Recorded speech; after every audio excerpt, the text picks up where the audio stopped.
Hey guys and gals, it's Ian and we are back to the 10th head and neck anatomy video, and just as a little bit of a treat, I'm finally going to reveal how to turn your head 360 degrees like an owl. It's a little bit of a trade secret amongst the head and neck anatomy teachers, but of course, first we have to cover the muscles of the neck.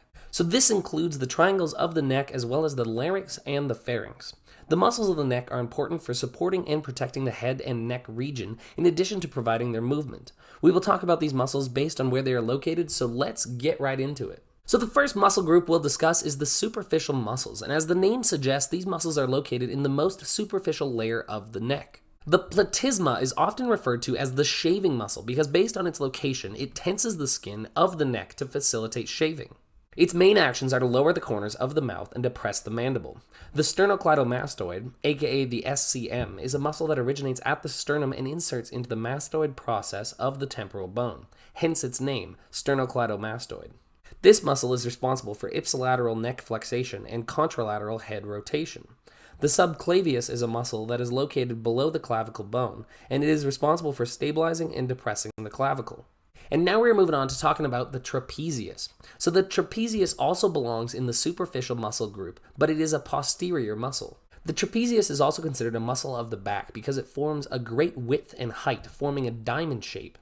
It is responsible for lateral flexation and unilateral head rotation, as well as bilateral head extension. The next muscle group that we'll go over is the suprahyoid muscles. Given their name, the suprahyoid muscles are located superior to the hyoid bone, and they also elevate the hyoid bone.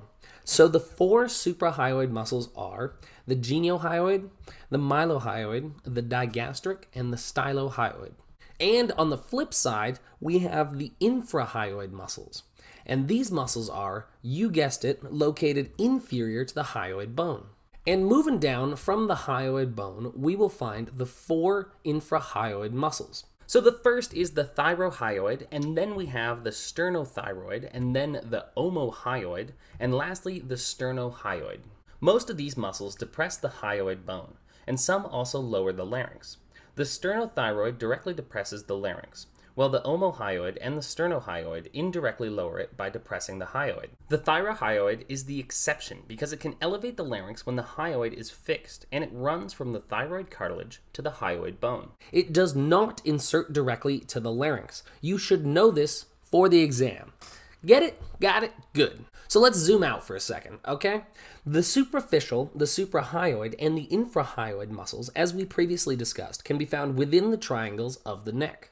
So the muscles of the neck can be divided into the anterior triangle and the posterior triangle via the SCM. So first looking at the anterior triangle, the four main triangles that are found within the anterior neck triangle are the submandibular, the submental, the carotid, and the muscular triangles. So you should recognize these names, but it's not high yield information, so don't worry about them too much.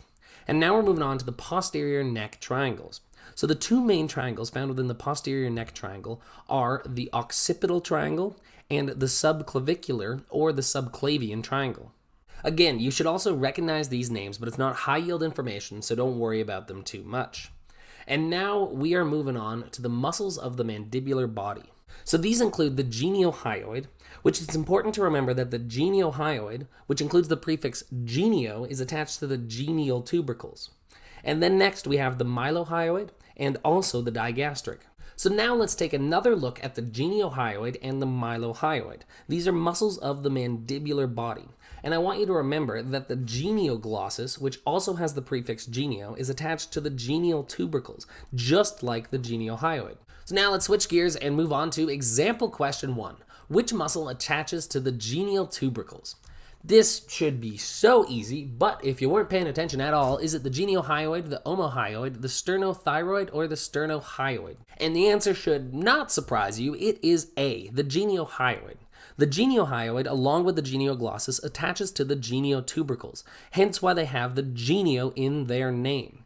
The omohyoid, the sternothyroid, and the sternohyoid belong to the infrahyoid muscle group, and these muscles are responsible for depressing the larynx.